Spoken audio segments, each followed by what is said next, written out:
call the October 17th meeting of the Traffic, Bicycle, and Pedestrian Commission to order. All members are present. In addition, it should be noted that Tom Buckman, who will be taking the place of Lieutenant Mike Skobiak, who's also here, is, I don't know, invited guest at this point. Thanks. Okay? And we still have one vacancy. Approval of the agenda. I would like to put D5 for Mr. Stoyer. D6. No, it's D5, It's isn't it? 6 on mine. D6. You got the draft agenda. You probably look at the one I emailed you midweek. I got the email. Do I have not the right one? Yeah, Might not. there was an item added Where's the item added? before that one. Oh, jeez. I don't remember exactly which one. Okay, item 6. D6. D6 before item D1. Is there any objection to doing that? No. Okay, with no objection, we will make that change to the agenda. Approval of the minutes, approval of the Monday, August 15th, and Monday, August 19th, which was a special meeting of the Traffic, Bicycle, and Pedestrian Commission. Is there a motion to approve of those 2 minutes? I'll make a motion to approve the agenda and the minutes from August 15th and August 29th. Okay, and there's a second. All in favor? Aye. Signify by saying aye. Opposed, nay. Ayes have it. Who was the second, please? Alder Stevens. Okay, we'll do item D6. Consideration of possible action, a request by Alderman Stoyer to study signage to be placed on Bond Street between Taylor Street and the west, is it west and Morley Road on the east, which was disallow truck traffic along non-truck traffic roadway. Alder, do you want to speak first on this issue? Yeah, I'll mention a few things. First of all, I didn't realize you folks were meeting in person. I have a committee that meets in person, and I'm happy that you guys were there. And I have missed you all badly, so there will come a day where I'll see you again. But as far as this request goes, many of you are probably aware that Bond Street, after a number of years, has finally been resurfaced and painted with lines. It looks very nice. It's in between Taylor Street on the west and Morley to the east. And over the years, I've had numerous citizens contact me and state that they've seen truck traffic going down a non-truck traffic route. There's 2 schools there and a church. So, there's some concerns. Google Maps or whatever will usually tell truck drivers to take the shortest routes when they get off the highway 41 to get to the industrial park, which is on the east end of Bond. And I've talked to Director Hansen about this a number of times. And I did take a look. There are some signs that are up. Since the road has been improved, I haven't heard any complaints from citizens about trucks coming down the road. Maybe the fact that it's a brand new road, there might be some trepidation on their part to utilize that, or possibly the signs that are there at either end of the roadway on both ends tell trucks not to come in. So anyway, there are some things up right now, but I just wanted to let you know that there had been concerns about trucks going on a residential road. And Director Hansen can talk about that a little bit as well, but we've had the conversation, so I rest my case for now. Okay, thank you, Alder. Dave? I'm hoping that everyone had a chance to look at their agenda packet. Mm-hmm. I had included some background, but for the meeting's sake, I'll go ahead and reiterate. So the area north of Bond and between Morley and Military, it is actually an industrial park. It's a Nicolay Industrial Park. So naturally, you're gonna have truck traffic that's going to be accessing that from Military Avenue. Military Avenue being the closest truck route. Then I'll draw your attention then to the screen. It is a map that was prepared for this request, noting and showing where various truck-related signs are. So anything that is shown with a red dot, that would be a no truck sign. So just your no truck symbol type sign with a slash through it.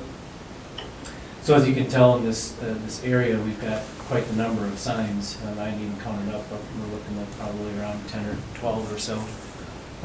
But more specific to this area, you can see the west end, as the request said, would be at Taylor Street. So you have one coming in from this area.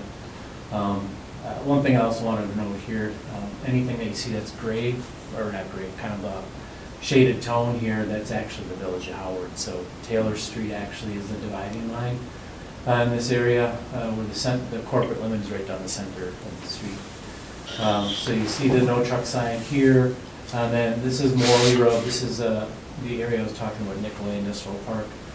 And so as trucks are coming south here, you'll see this blue dot here. Now the blue dot actually isn't all trucks with a directional arrow sign. So in this case, you see an all trucks with a left arrow, meaning pointing them over to the nearest truck route, which again is Military Avenue. So as heavy truck traffic is approaching this intersection, they're seeing three signs.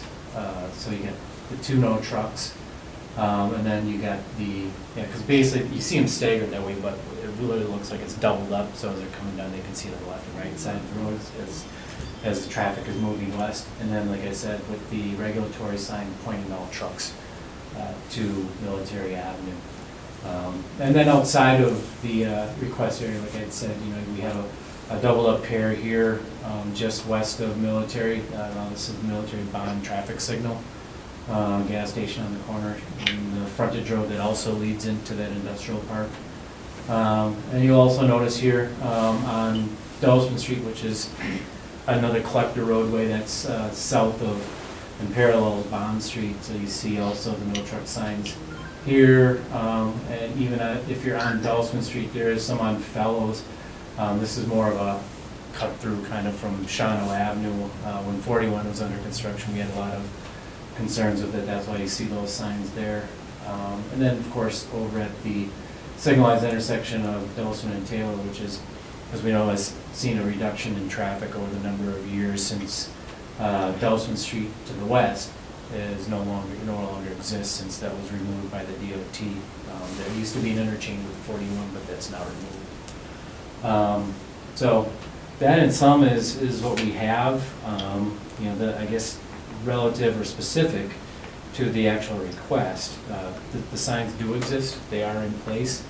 I'm not really sure how much more signage is really needed at this point, because as I stated in the second half of my response, that we kind of have an outside layer trying to stop these trucks from getting in. So you could even tell from Highway 29 if there's truck traffic coming in at the roundabout to the north, there's a no truck sign. If they would even continue north of there, they not only would encounter one going northbound but westbound. So I mean, it's pretty obvious to the truck traffic that would be there that they're not supposed to be there. Now remember, our heavy truck route ordinance does allow trucks off of the heavy routes if and only when their origin or destination is on those non-truck routes. So in that shaded area, as you can tell, we've got Fleet Farm. They have one of their yards over there. So naturally, I think you're going to find some truck traffic going in and out of the yard. There's also, I believe it's Bergstrom Motors. That's just north of them as well. And there's a couple of other developments into the north. I think is Cup of Joy's the one immediately north of that, and then of course you got the hotel and restaurant at the cul-de-sac of Bond Street. So you really don't have any traffic coming in from the west per se. Like I said, with the project that happened 10 plus years ago now with 41, that was pretty much all removed. So That being said, yeah, I think we really do have a lot of the signs in place. So at least from an engineering and signing perspective, I'm not really sure what more there is to recommend, because I think what is being requested is already in place. Director, could I ask a question? Sure. All right, thank you, Chair. So, Director Hanson, I just wanted to reiterate too, like for years, I've lived in this area, and until you mentioned that there were no truck road signs, it was one of those where you drive along and, once you mention that, it's kind of like, oh, okay, I do see them. Now, in the packet, did you include any pictures of these signs at all? I don't see that in the packet at all. No. Okay. And that would be a concern in the sense that if the committee didn't have a chance to go out there, I'm not sure what committee members did go out there and take a look, but it would be nice to get an opinion from them as far as them going along and taking a look to see where these signs are. So can I ask if any of the committee members drove along that stretch of Bond Street? Did anybody have a chance to get out there? I ride my bike on it all the time. I obviously don't know the no truck signs and their locations, but I'm trying to figure out what's the alternative, Dave, if a truck driver is following their GPS and it's telling them to go north on Taylor and then hang a right on Bond. What's their alternative to get to their destination? They really don't have an alternative to continue north. They'd have to go way out of their way to go up and loop around. Right. It's not like a big semi-truck can make a U-turn. Right. Well, and I understand, I mean, we hear about that, the GPS will navigate, because they're agnostic in nature. I mean, it's not like you have an option saying, I'm a truck driver, give me a route. The best that you ever have on GPS navigators is avoid tolls, that's about it. Or if you want a pedestrian path, what's the best pedestrian path to take? There is no truck option. At the end of the day, we have to put some responsibility on the motorists themselves, because their first line of information should always be the street. Their eyes should always be on the street. The markings and the signing is always going to be paramount in this case, and that's what's enforceable. So if they have made the decision to go on a non-truck road, that's up to them, and they're taking that risk of doing so. What we at staff, our responsibility in this case is just to make sure that it's clearly noted, so that, for example, if they're in that roundabout at 29 in Shawano, they're going to be going around it. I mean, obviously they're a truck. They're going to be going probably pretty slow because they have a higher center of gravity. And if they see that sign, they should just continue around, do a U-turn, do whatever they have to do. So in that case, because to me, that's kind of the gateway to this whole area, is that roundabout. So if they are actually going against the sign, that's on them. I mean, that really isn't a responsibility of the city, I don't think. I think it should be the responsibility of the motorist. Have we had any enforcement problems there? I really can't respond to that. I can only respond to complaints that we've had, and yes, with talking with Alder Stoyer has mentioned, some of the neighbors complaining about the truck traffic and some speeding. And as it was briefly noted in the beginning here, that we not only was reconstructed, but we remarked it, repainted it. And it's different from what it was before, because it was just this wide roadway with some centerline markings, and compliant with our safe walk and bike plan, we saw that was noted for bike lanes, so we restriped it with bike lanes. And so that entire segment, actually it's even beyond what the request area is noted. So this is all the way from Taylor to Military has bike lanes. And what we did then is we narrowed it up. It's really the identical cross-section that we have on like South Point and West Point, 44 feet. So that gives you a 10-foot travel lane, a 5-foot bike lane, and a 7-foot parking lane. And that 10-foot travel lane, is not something that we would put on a truck route. Truck routes are typically 12 feet. So the intention was, obviously, we wanted to be compliant with the Safe Walk and Bike Plan in doing so, but I see an added benefit that not only we're using this as a traffic calming device for narrower lanes, but it should also dissuade any trucks from being on there, because they should be uncomfortable driving it between such narrow lines. Okay. Chair? I have a question for you, Dave, regarding those signs. Is that sign properly placed? It looks very close to that fire hydrant, It really does, doesn't it? yeah. There is no standard per se relative to a hydrant, if that's what you're asking, but Fire I code, I'm sure, can't has imagine that. clear space requirements. It Right, looks really- but it you looks really you have to close. also take these things with a grain of salt. They're kind of a wide angle Yeah. lens, and sometimes you can get distortions in distance, so, I mean, I can't. Check it out, say- Dave. Say here for sure, but at the end of the day, yeah, well, let's just put it this way. If there was an emergency, those things are on V-locks, they just come over there and hit that thing down and connect their hose to it. Looks like it's but, between the hose I will connectors. take a look next time I go drive. My question, you know how sometimes we've added just like lights or stripping or something to bring more attention to some of the stop signs? Like just looking at that, that is not a very in-your-face sign, to me, especially with my not so awesome vision today. That is not a super obvious sign, so is there some way we could add stripping or do something to call at all? I don't know if it's worth it or not. I'll resort back to my last response. Okay. well- Seriously, every time I look at these images on here, I look at them for information only. And as the alder on the phone had stated earlier, if you go out there and see it in person, it really does look different. It may look like a tiny sign on here, but in the grand scheme of things, the size of the sign is compliant to what it should be per the manual and uniform traffic control devices. So, you know, I think we do a pretty good job of not only meeting minimum, but in certain cases oversizing signs.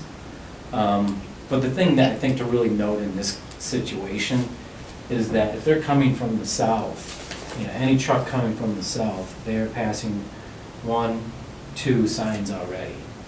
So, you know, third time the charm, I don't know. It's just, you know, we have to, at some point in time, go, where do we draw the line on how much information is, I don't want to say too much, but it's like, what kind of return are we going to get out of this? If I put a bigger sign there, is my compliance rate going to go up? I've been doing this 17 years, and my guess is probably not. They've gone past 2 of them, they're going to go past a third. So what size is that, 18 by 18, probably? That's probably 24 by 24. 2 feet. Yeah, minimum, probably 24 by 24, or 30 by 30. I see Alder Grant is here, and she had a scheduling problem as well, so we need to wrap this up pretty soon. Other questions, comments? Alder Stroyer, do you have anything else to add? Well, you know, I concur with a lot of what the Director Hanson has brought forward. I was just hoping that the committee might have had a chance to take a look at the signs, because you can't see it. They're not in the packet, so. We do have it on screen right now. You do have it? Yeah. Well, you do, okay. I apologize, I didn't get to that part. So I guess for me, you know, once I stopped and looked, I said, oh yeah, there is no truck sign. But it's not one of those that hit you in the face like one of the commissioners brought up. So granted, if you come in from Taylor Street on the south, sure, there's the roundabout, and there's 2 more. And I concur with that. I think the fact that Director Hanson was talking about the road being repaved and then also remarked for bike lanes and park lanes, that definitely changes the whole dynamic, because that road was a mess for a long time. A lot of potholes, and it was, you know, it wasn't worth saving, believe me. So trucks probably utilized it. But right now, I haven't heard any complaints since the road's been done, and it's been about a month since things have been finished there. So I agree with Director Hanson on that, but I guess for me it would be just maybe the size of the signs, you know, and he was saying in the 17 years that he hasn't had an issue with that, and if that's the case, so be it. But I had a look for them initially, and he told me where they were. I did find them, but it wasn't one of those things I was looking for, and I'm just thinking that a truck driver might sit by there and not really fully see it. So if the committee feels like the signs are in a good spot and you can see them, then I'm fine with it. So that's all I have for now, and I appreciate the time. Well, let's, because we have some roadway improvements in this area, let's bring this back maybe in the future, Alder, if you continue to get complaints from your constituents. But I think with the new improvements to the roadway, that might be sufficient to handle the issue. That's fine. If I do hear of it, I'll let the committee know. Okay, great. Chair, Is there a I'd like to motion make to? receive and place on file? There is a motion from Alder Stevens to receive and place on file. Is there a second? I'll second. There is a second. All in favor signify by saying aye. Aye. Opposed, nay. The ayes have it. Director Hanson, I got one more point, not on this, but I have to leave for another meeting. And I did talk to you on the phone about an agenda item that did not get on the agenda that I put forward. If you can speak to that and what I stated, that would be more than sufficient for me. And that'll be in the informational part of the meeting. Is that fine? Yeah, I'm fine with bringing that up as long as the commission wants me to speak on it in the informational section where no action is taken. Right. And just for the committee to know, I did put her in communication a while ago and did not make the agenda. So I just would like to have it at least alluded to. I know you can't do any direction on it, but at least listen on it briefly, and then we can discuss further. Thank you. Okay, we will take that up a little later. Thank you very much, Alder. Thank you. Take care. Bye-bye. Bye. Okay, let's go back to item D1, consideration possible action on the request from Alder Grant on behalf of Deborah Dufek to establish no stopping or standing zone on the residential side of Baywatch Drive near Red Smith School. Alder.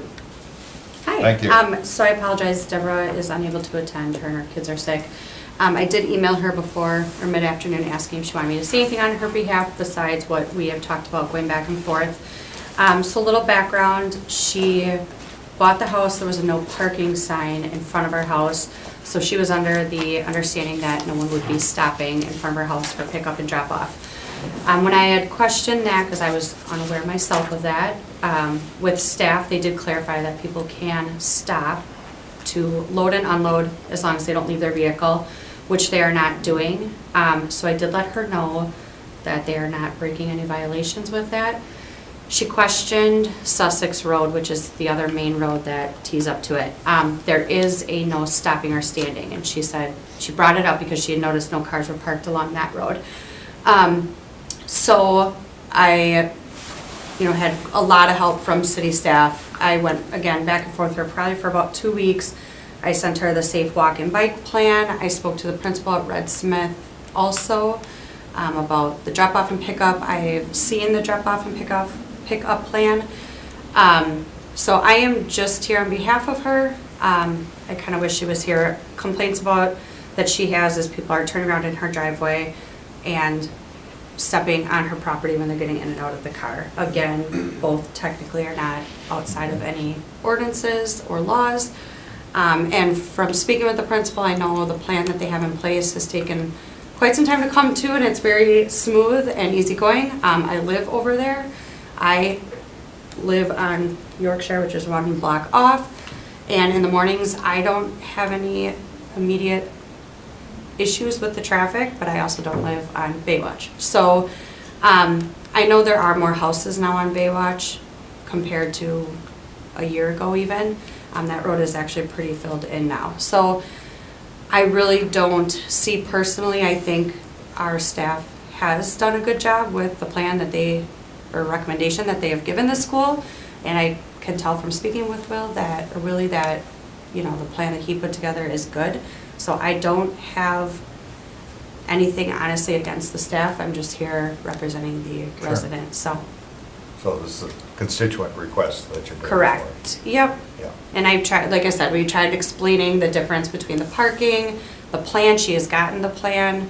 Like I said, I did reach out to the principal himself. I'd like to personally hear from everybody because it's easy to get frustrated on one end. And I get it. It's a big school. And on one end, they have the elementary. The other, they have the middle school. I don't know how else you would switch it up, to be honest with you. And again, from what I've experienced myself, I don't see any hiccups, but I also don't live on a main road by it, so. You As just far answered as, it. What's that? go ahead. I was gonna say, you just answered my question, because I was kind of gonna ask, since you're over there. Yeah, But I don't I'm know on the if back you- end If you though. made that a no stopping or standing, where would they let the kids out? Exactly, and that's, well, Like, and I it has was. to be let out somewhere. Right, and I know Da Vinci, I believe it's Da Vinci, right? They, I believe, stop their bus on Baywatch along the side that the school is on. So I think that's where some of the parking issue is coming from, but that is not Red Smith School. So I don't see why they would let them in their parking lot, because what she was questioning is why couldn't they use that parking lot? Well, isn't that opening up a liability issue if once you let, I get it's Green Bay Public Schools, I don't know if that matters. But that is a stop on Baywatch for them, but they're not there long. Yeah, and if anything, what I worry is if you make that side a no stopping or standing, the other side is already part of the flow to pick up. They do pick up through that parking lot. So now you're gonna put a roadblock on the side that actually is flowing down the other way. So again, from the studies I've seen, I don't know how you would change it. And yeah, and I know a big thing, talking with Mr. Hansen, a lot of times we don't make changes unless there's a safety or health issue. And I don't necessarily see that in this case, but I don't know if there's any other recommendations or alternatives, or again, that lot that is vacant, it does have houses now.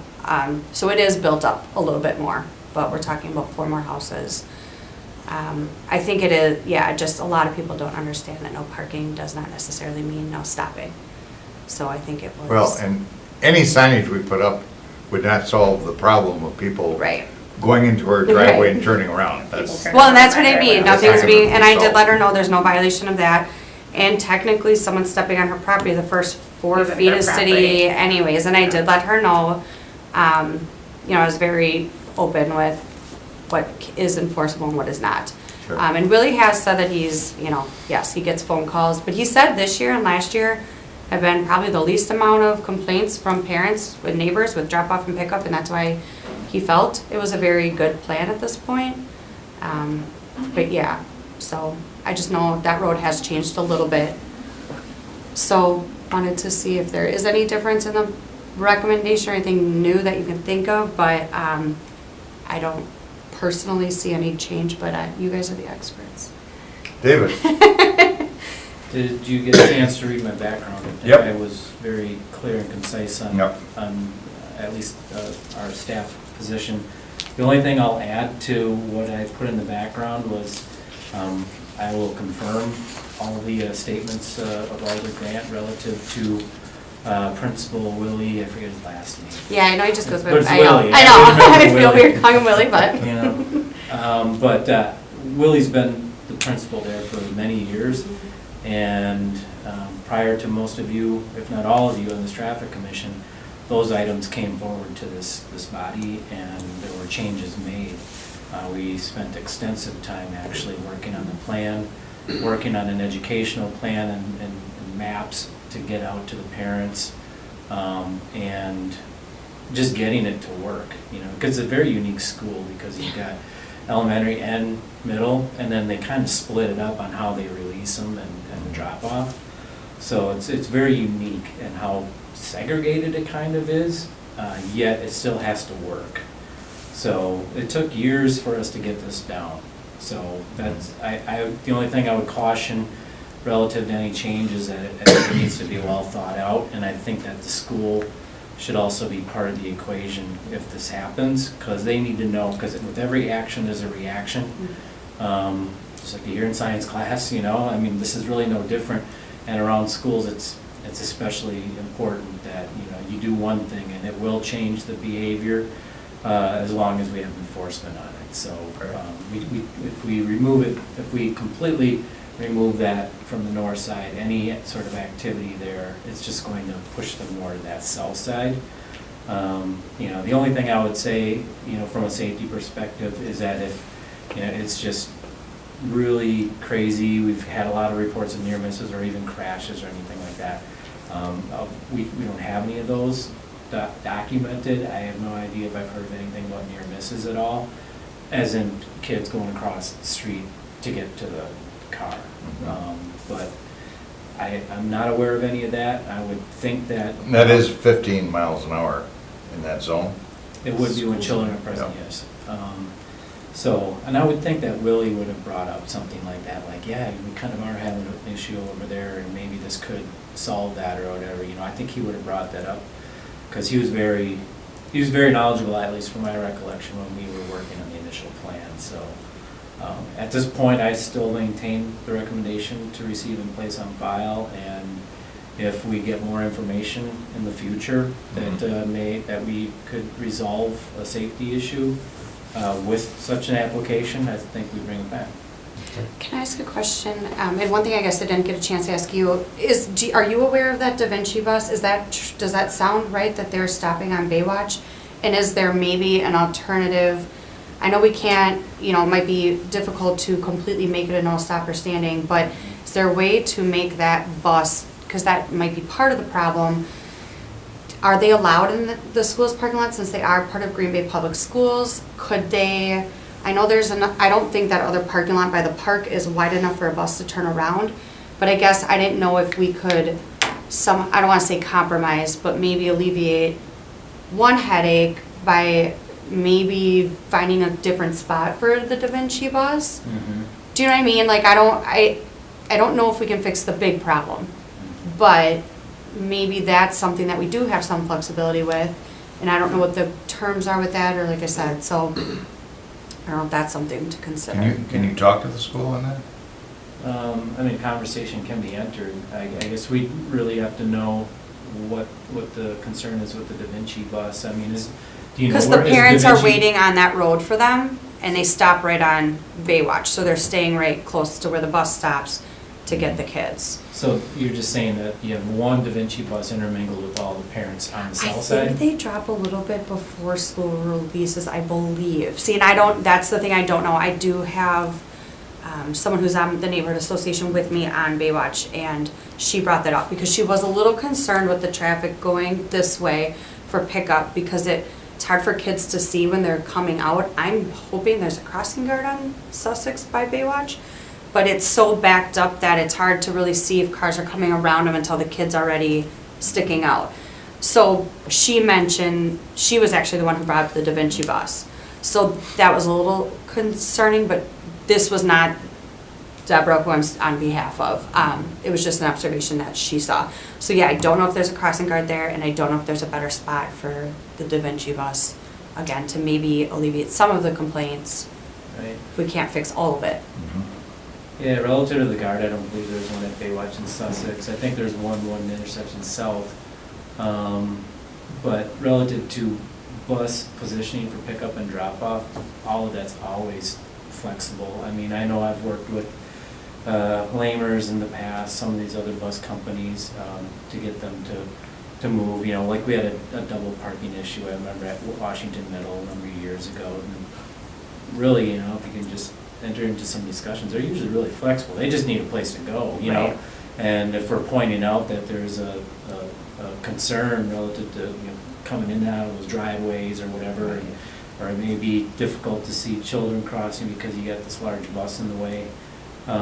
Those are all things that, you know, quite honestly, you know, the principal usually handles a lot of that, where he'll just go, yeah, I forgot that one bus, yeah, I'll talk to them and we'll just go over there. Because in essence, that, you know, they're the client in this case. You know, I can make the recommendation, but my only, I should say really the city's only power behind anything would be a regulated parking zone. You know, other than that, we can just ask them nicely to go into another legal loading spot, but we can't necessarily tell them. But sometimes it's stronger coming from the person who's paying their bill as in the school district, so. Yeah, I was gonna say, that road that cuts through, it's a pretty quiet road, and until you get closer to, is that Spyglass that's next? There's no driveways. You know, even if the bus were to pull by that where it shows a vacant lot, that's kind of a side road, and it's close to where it is now, and would kind of take some of the traffic off of Baywatch, but onto there. And like I said, there are only two driveways, but it's closer to, Black Wolf, sorry. It's closer to Black Wolf than Baywatch, So I'm wondering if that could even be where the bus goes instead. You closer to this intersection? Yeah, well, just on that side road. Isn't that a road, or that's not a path, is it? No, that's a road. Troon Drive? Yeah, sorry, there's a sidewalk that cuts through further north. Oh, okay. Yeah, there's the sidewalk. Okay, so I didn't know if the bus could go in that side road instead. I don't even know if, there's gotta be a name for that road. Yeah, it's Troon Drive. Oh, True Drive, sorry. If the bus, yeah, went there instead of on Baywatch. It's very close to Baywatch. It's off of the high traffic area. Again, if it stops right there, there's no driveways right there immediately. Right. Maybe that's an alternative to take some of that off. Mhm. Yeah, again, Willie would be the one that would have the most control over that situation. Like I said, if indeed the city had any control, we just identify exactly where that bus is now, and then we literally have to just have like either a no stopping or standing, which would include the bus or something like that in that one specific area. That would really be the only thing that we could do to really get it to work. You know what I mean? You could ask them all you want, and they might just say, whatever, this is really convenient for my driver, and they'll give you all sorts of excuses maybe, but at the end of the day, our power would be in basically the regulation of the parking zones. Yeah, and I did kind of mention it to her too, that we make the recommendations to the school. Ultimately, it's up to them. And she said she did reach out to the principal. So I kind of let her know on our end what we could do, and this was ultimately what she wanted to move forward with, so. Okay, if you could just make a quick call to the school district and say we've discussed this possible issue, and then it's gonna be in their hands, of course. Right. Okay, is there a motion to receive and place on file item number 1? Motion to receive on place and file. Is there a second? I'll second. There is a second? Do we need to put the caveat of that we'll talk to the school or the No, bus I company? don't think we need to put that in the motion. I can make the phone Yeah. call. So, All in favor signify by saying aye. Aye. Opposed, nay. The ayes have it. Thank you, Alder. Thank you. Thank you for all of your time and your flexibility. No problem. Thank you. Bye. Okay, item number 2, consideration possible action on the report by the police department on the monthly traffic enforcement unit. Who's gonna take that? I Okay, will. Mike? So this will be my last meeting. I'll be taking a different assignment at the police department starting next week. So Tom Buckman will be taking my spot. So he'll be attending the meetings and putting out the traffic safety. By the way, thank you for all your attendance. Well, I over appreciate the it. time that you've been You're here. welcome. Always done a good job. Moving on to greener pastures, maybe. It's always it's always a question mark. I don't know if it's a good decision or not, but we'll see. Hindsight's always 20/20. So with the August traffic crash data, we did have one fatality in the month of August, and I'll cover that here shortly. Traffic stops, I believe traffic stops were up. I just have to look at my, yes, traffic stops were up in August. There's 2 of them in this report, right?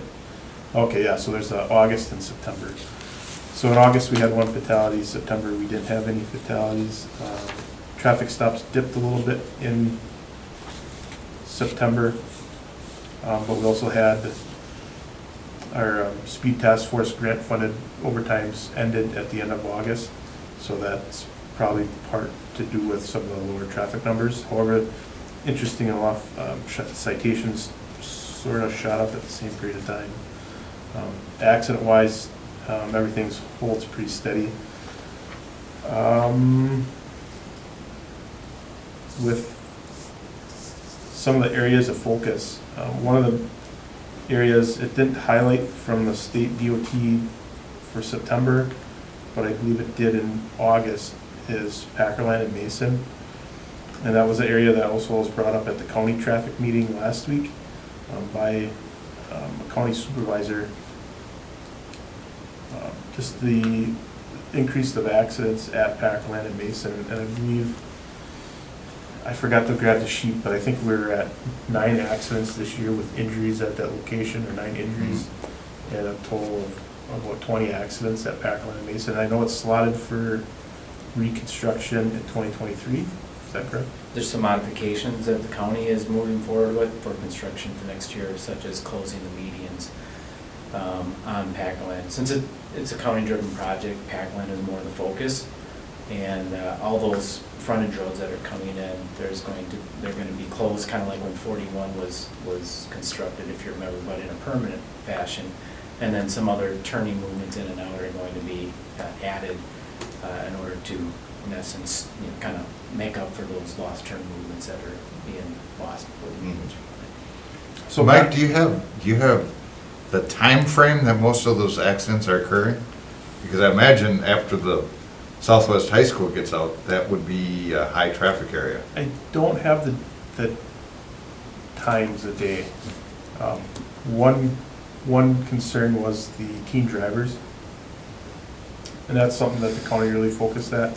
And that is actually going to be putting out some communications to the media and trying to work with the school districts and hopefully driver ed programs to really hit the importance of that, or the dangerousness of that intersection and things you can do to prevent accidents.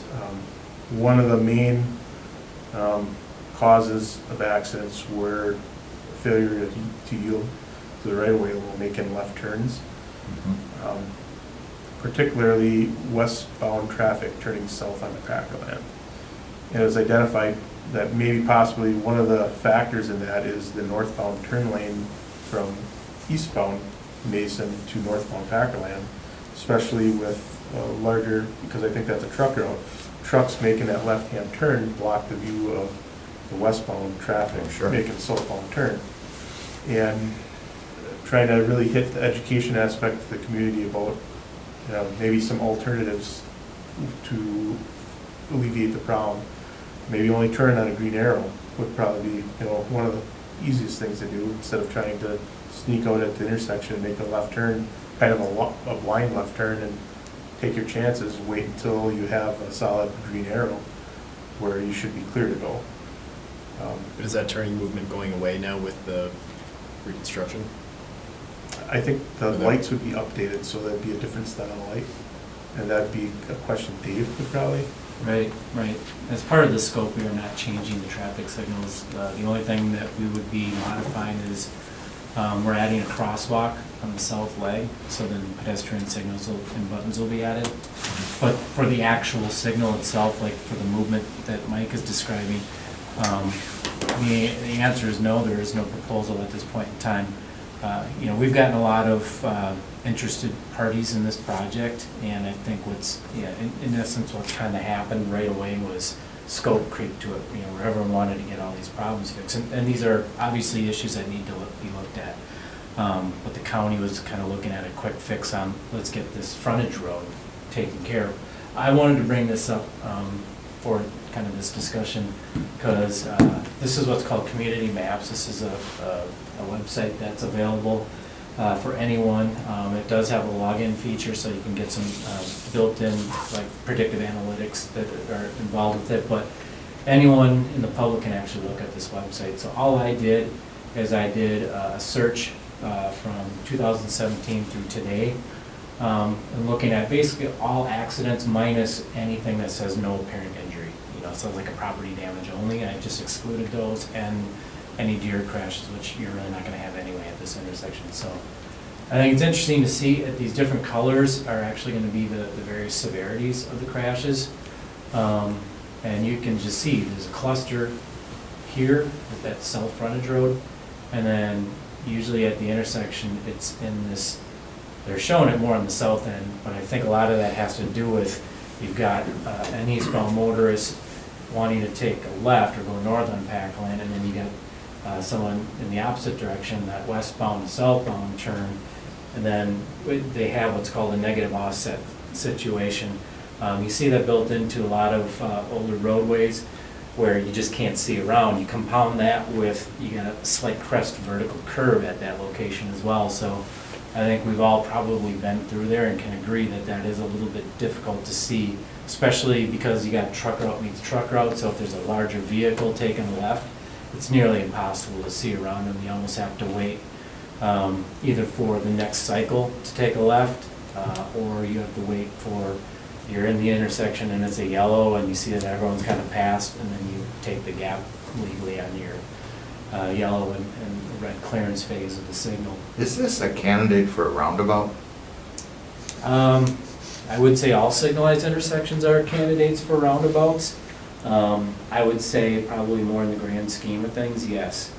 With the improvement project coming up next year, this is more or less trying to solve one problem with a very limited budget and just get that done So in a you're- quick fashion. Making a roundabout would take probably years here to do, just Yeah. with the real estate acquisition and Some things. Band-Aids instead of surgery. Yeah, it'd be a major project. Plus you have those frontage roads to have to work with, so, I think that you almost have to do this in steps with maybe the ultimate goal of planning for a roundabout, and that these incremental changes support a potential roundabout in the future. So actually, when you look at this project coming up, I think it is conducive to an eventual roundabout. But eventually, we really have to work with these frontage roads, and, doing the frontage road enhancements at this point in time and adding these other access points over to Mason Street is going to effectively reduce all of that volume there, and then it makes it easier to convert this to a roundabout later, because there really is no traffic to have to worry about at the frontage roads.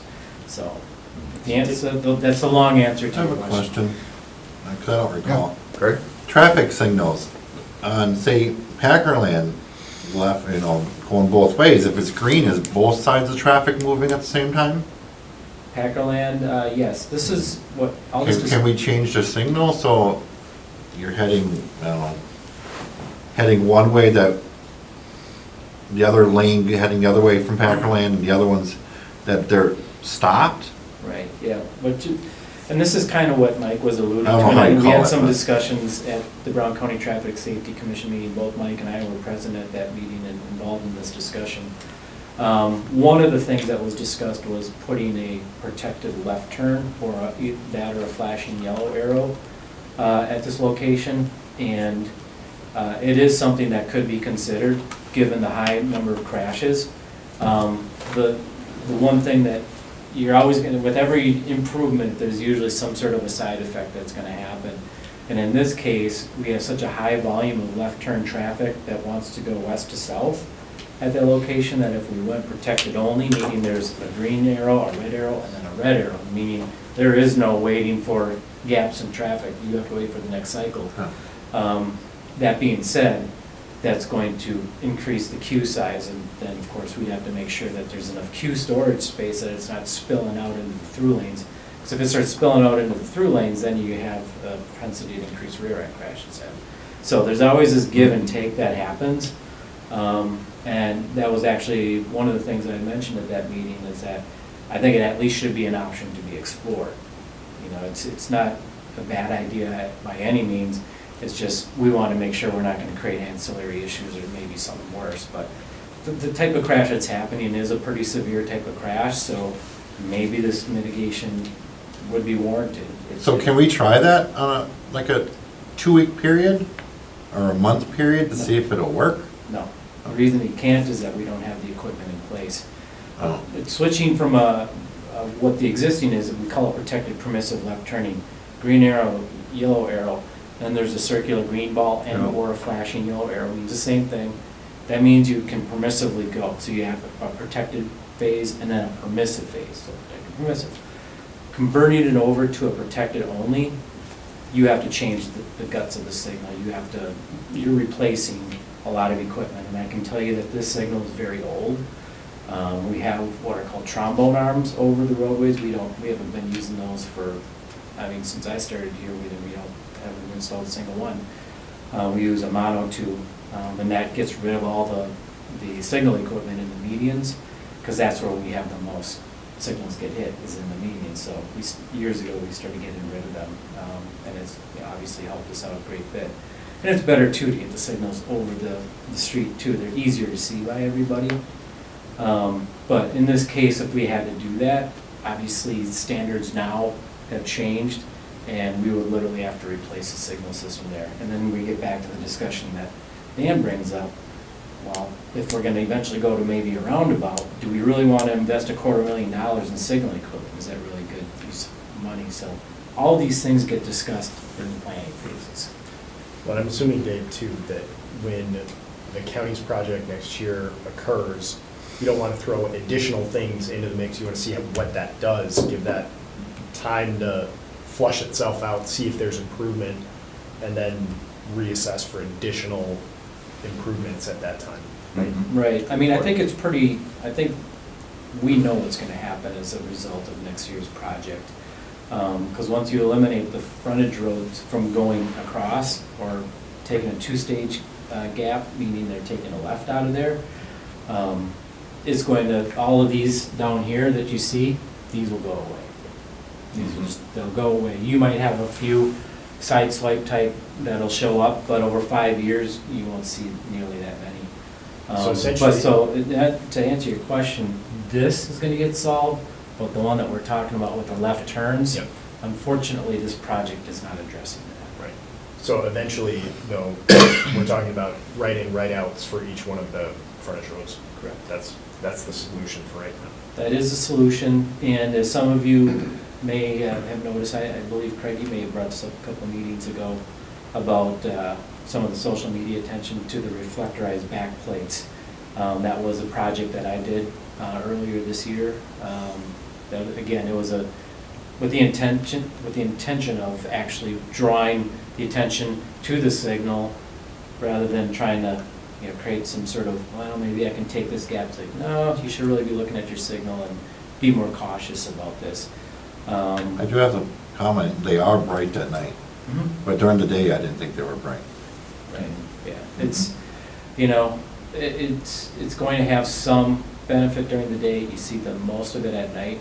So, if we do have the nighttime crash problem that's going on, that's, those numbers you should actually see going down. And I think it'd be interesting to study that eventually to see how they have worked, but, we can also look at, nationwide numbers as well.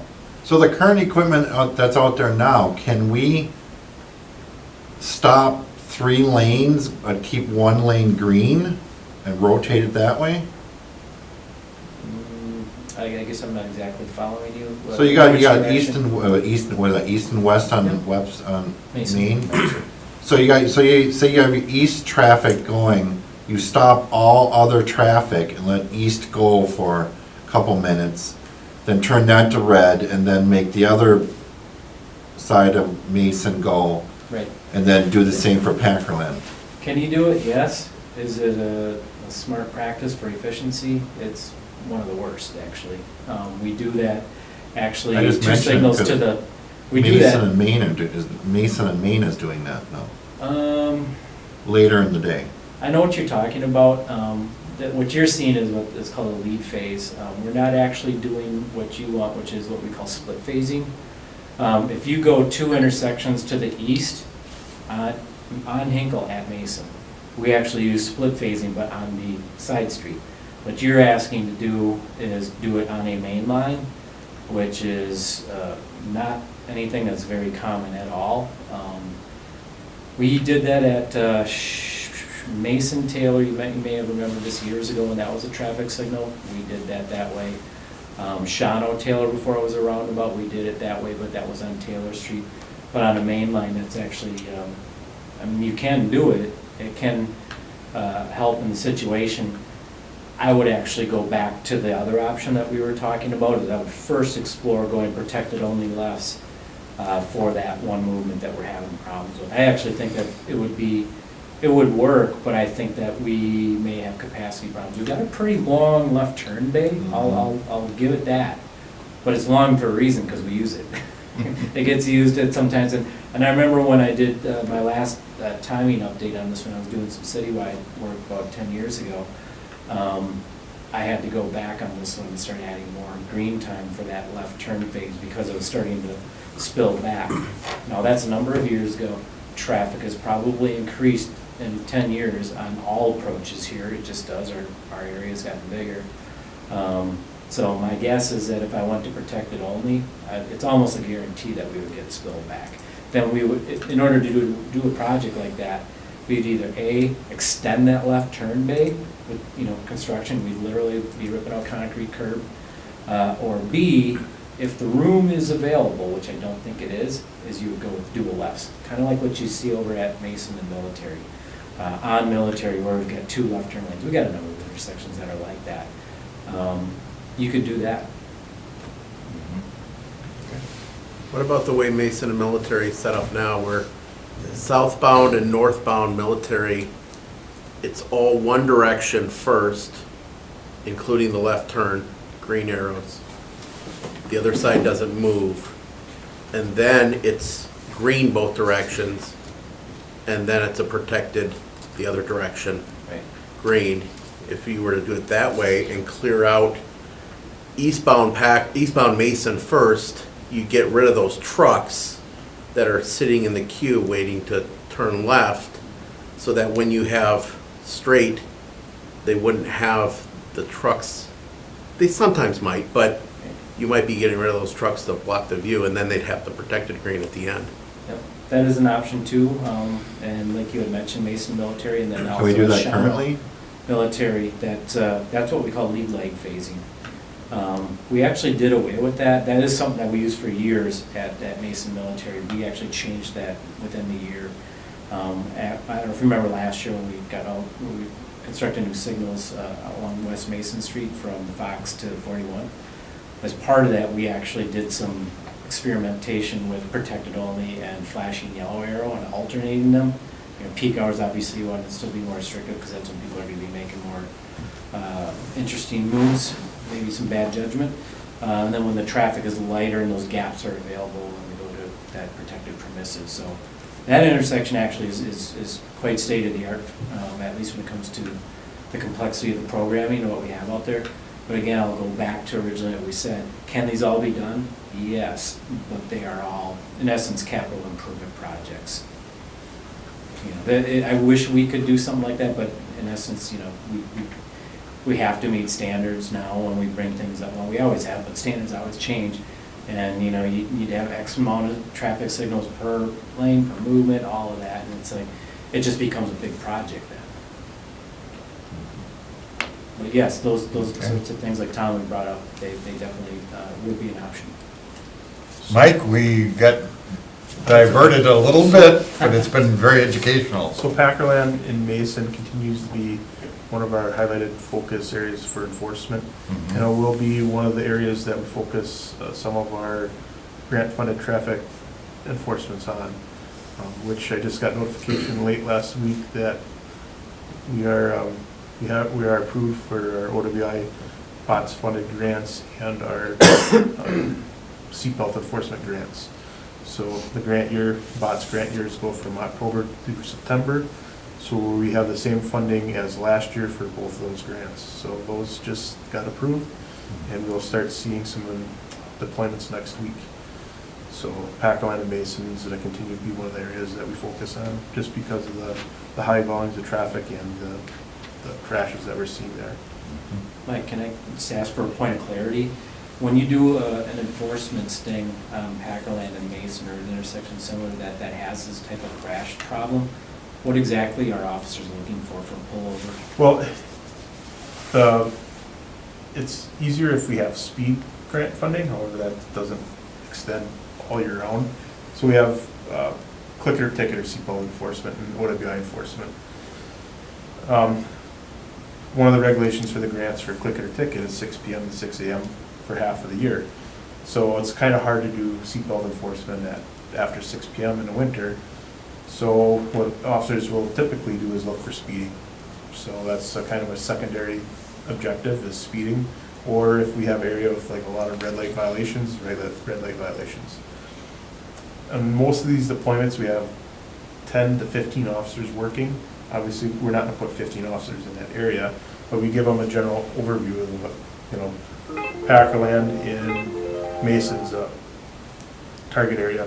Ashland Avenue is another target area, just based on our speed board data for speed. So we give them highlight areas, and we ask that a couple of officers focus their attention on these different areas.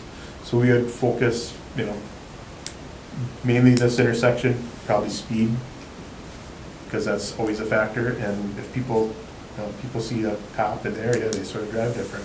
So just the officers being there would probably help the problem. So is it mainly weekdays or weekends? Depends. A lot of times the seatbelt ones are during the week. The all-call ones are usually weekend, Friday nights, Saturday nights. Okay. Any other comments or questions? Okay. Thank you, Mike. I think I have the next one as well. Oh, yeah. So the third quarter fatal accident, we had one Do accident. we, excuse me, just for a point of Motion to receive clarification, and do we place want on a file. motion on this? Receive and place on file. Second. It's been moved and seconded. All in favor signify by saying aye. Aye. Opposed, nay. The ayes have it. Thank you. For the third quarter, we had one fatal accident on August 7th. It was, I believe, around 7 o'clock a.m. Vehicle was traveling, a 2000 Ford Explorer was traveling southbound on I-43 during heavy rainstorm, approaching the Baird Creek area. Lost control of the vehicle and ended up striking a guardrail. The vehicle overturned and started on fire, and a passenger died on scene, and the male driver died several days later, I believe 2 days later. Jeez. The passenger was using a seatbelt, and the driver did not use a seatbelt. There was a rear passenger that survived the crash. The risk factors were driving too fast for conditions during heavy rainfall. We don't have toxicology back, so I don't know if impairment was the issue at all. And there was some equipment issues with the vehicle having poor tread on the tires. The one vehicle accident. Okay, anything else, Mike? Is there a motion to receive and place on file that report? Make a motion to receive and place on file. Okay, is there a second? Second. All in favor signify by saying aye. Aye. Opposed, nay. The ayes have it. Thank you, Mike. Next is consideration of possible action on request by Alderman Morgan to establish no U-turn condition on Schoen Street from Lilac Lane to Amy Street to improve safety near Eisenhower Elementary School. David? As noted in the background in the agenda packet, Right. I was in attendance, I was requested to be at this meeting. It was actually arranged by County Supervisor Pat Evans, who I learned actually teaches at that school.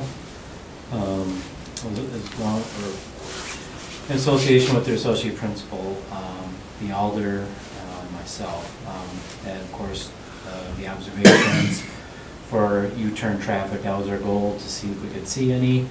And we did see some activity, but I didn't really see anything that I considered real dangerous or anything like that. It was a very short-lived peak. Most of the kids are either crossed at, because there's a crossing guard that works there, so any of the crossings that take place will usually take place with the crossing guard. So that helped, I guess, keep some of the student traffic out of the street.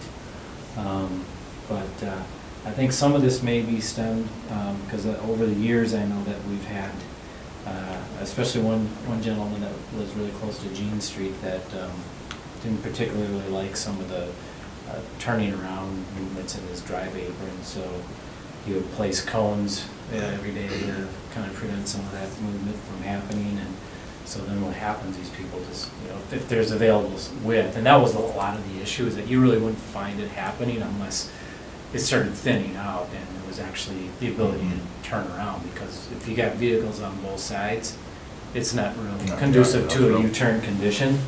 So it really only happened, or I thought, when it kind of started lightening up a little bit.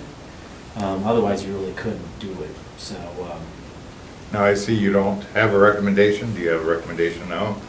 I don't have a recommendation, as in, the only reason I don't is, does it hurt to have this? It really doesn't hurt to have the situation, and it's, it kind of brings me back to the first item that we had here with Alder Grant, you know, it's like, you have all these restricted parking zones in place, and we have some over in this, on the school, or at the school on Shane Street, and that's what's happening. So what does it do? It forces these parents to do that. So you kind of see every action, reaction, and now they're coming here for that. Now, we have them at other schools, so, you know, the precedent is set, and it's not necessarily a bad one.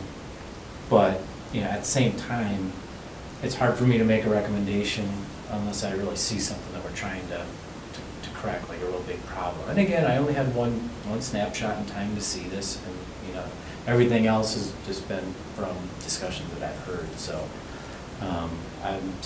I guess I'm kind of neutral on it, I guess you'd say, you know. It doesn't hurt, it doesn't, I don't know if it's gonna help. So, you know, one of those kind of things. That's clear as mud. Isn't it? Thank you. When you say there's a precedent set at other schools and it doesn't hurt, can we just test it out? Sure. Everything regulatory goes on a 90-day trial Yeah, anyway. so Is that your motion? I have a motion is to do a 90-day trial on a U-turn sign at Shane Street by the school. Okay. Can I comment on that? Yeah. So if there's no major safety issue and we're just putting up signs to put up signs, I think it's really unnecessary. The other part of this is the enforcement. Who's gonna enforce it? We can put up all the signs we want all over the city, but if there's not gonna be a police officer who can't do anything unless they've got grant funding, who's gonna enforce it? So, I would not be in favor of putting up a sign. Okay. As a point of clarity, if I could ask Lieutenant Sobiek or Lieutenant Buckman, this would be considered a moving violation, not a parking violation. So even though our parking staff comes out there and regularly cites, they can't actually cite for this, can they? Parking cannot cite for a U-turn violation. That'd be a moving violation, that'd be a sworn police officer. Look, all due respect, I'm a code enforcement officer for my own community, and the trouble that I have with a lot of this stuff is it happens like that, you don't catch it in the act, there's no point. You know, unless somebody is out there writing down license plate numbers and handing those off to you and taking video, you guys don't have anything. So it's pointless. Any other comments? Well, I would suggest Mr. that Searle?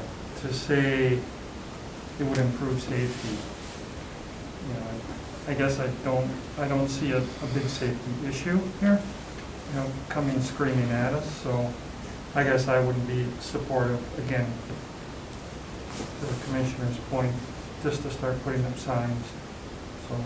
Okay, well, there has not been a second, I'm right? swayable enough that, I mean, I'm barely putting the first forward, so unless someone is, Would I you mean, like they're to- stronger. would you like to I will change your- take my motion away, how's that? Okay, I'll remove my motion. okay. I will take a motion to receive and place on file. Oh. Motion to receive and place on file, is there a second? I'll second. All in favor, signify by saying aye. Aye. All opposed, say so. Number 4, consideration possible action, request from Alder. We're number 5. 5. I think you're. Yeah, my wrong numbering agenda, is aren't you? off, 'cause Five is I got the Stevens. wrong, it's We'll give number our 5. chairperson- Alder Stevens, on behalf of Linden Point Apartment Homes, to allow additional parking on the east side of Linden Drive. Alder Stevens. Sure.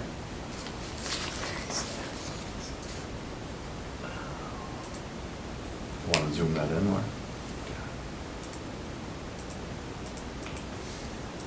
Okay, point of clarification, I am the business manager for Linden Point Apartments, in case nobody knows. I operate that property. So on Linden Drive, there's currently no parking zone on the, what side is that, east side? Right, Dave? I think all my references relative to this Yeah, little south side. segment has been north-south. North, okay. It's kind of a north-south road with east-west, but I don't know, so right here, So 818 is that white building right there in front of 818, basically in the half, middle of that building starts a no parking zone to University. I can go to the street for the show.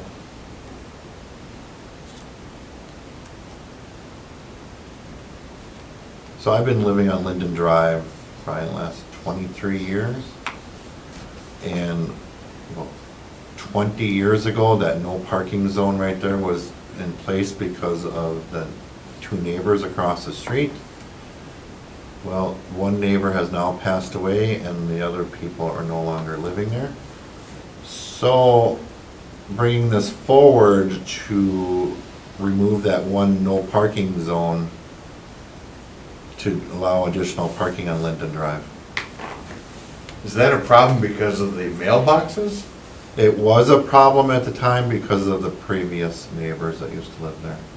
How is mail They're the delivered? ones that brought it forward. Is mail still delivered to those boxes or It's not? still yeah, it's still delivered. The mail lady has no issue if we do shorten up the no parking zone.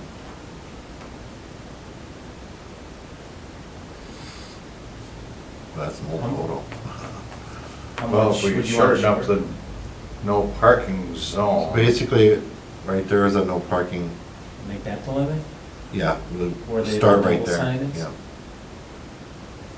And we'd open up all that up for parking. Is it like desperately needed? It is. My residents would park on Linden, or their guests do, and I know the people that moved into the new building, it's a Hmong family, so they have a ton of vehicles that come over. They're very good about family get-togethers, so that would help them as well. So we're just talking about moving the sign, is that what you're asking? I think when you and I spoke, it's more of that first sign that you saw. Yeah, removing You'd that. remove that and then basically move it to this one. You'd remove the double arrow and then put the left arrow that way. So then all your no parking zone becomes is between this post and in essence where you see that arrow. Nope, and it goes farther, goes right to University. Does it go all the way up? Oh, it does? Yeah, I see. Oh, is that a double arrow? Yeah. Okay, I thought it said another yeah. arrow. Let's see. Are you sure? Let me see my eyes. Oh, I see No a, I parking. see a, I see a limit there. Are you saying that there's Oh, other yeah, keep going. signs? Oh, no, that's parking there. Yeah. Go down, then it goes no parking Oh, yeah, again. you got a short no. Yeah. Parking here at the corner up at the intersection, yeah, but that's kind of, that's completely separate from this. So, yeah, it's, so what I had said before, so from this arrow sign, you wrap it around, goes past their driveway, and then to where that sign with the double arrow, that one would be swapped out with one with the left arrow. So it's just that one area Yeah. that frees up all the area where, like where you saw the mailboxes, it would free that up. It would free up, what, maybe 4 parking stalls? I don't think it was at least 100 feet, yeah, it was considerable, I mean, you'd have a number of stalls on there, so, yeah. So, basically this whole area from about here to here. Yeah, because they can park, I think, right around here and all that right Yes, now, yep. but it just allows them to park a little bit closer up to that driveway then. And the no parking there was put in place because of the 2 neighbors, Right. but they are no longer with us. Question regarding mail delivery, you said you spoke to someone regarding that? Yeah, the mail carrier? The mail carrier, yeah, she said she felt like there wouldn't be any issue. If we did remove it and it become an issue, we could move the 2 boxes together. So they eat 51 or whatever it was. Yeah, that would be the ideal situation, just move that one mailbox and that solves the mail issue. We'll paint the curb yellow in front of the mailboxes, the 4 feet or whatever it's necessary. The only thing I'd caution on that is that when we paint down the curb, we always have to have some sort of regulation that supports it. There is no law that says you cannot park in front of a mailbox, there just isn't. I think it's more common courtesy that people don't block them. That's why, like, when you see, like by Lambeau Field District, you see the curbs painted by the driveway. At least we've got an ordinance for the 4 foot, you cannot park within 4 feet, so that will do it. It's more to enhance what's already on the books or what's being signed. Okay. Other questions? Comments? So all I ask is that we do the 90-day trial to find out if we have any issues. Mhm. Mailboxes might be an issue, but that can be addressed in the future. Okay, is that a motion? So make a motion for a 90-day trial to move the parking sign up to the second parking sign. I'll second. And I do need to abstain from this. Okay. No abstention by Alder Stevens. All in favor signify by saying aye. Aye. Opposed, nay? Guys have it? Thank you. Yep. Now, don't say we didn't do anything. Consideration and possible action on the request of Alder Burnett to install a stop sign or signs on Lafayette Drive and Candle Way.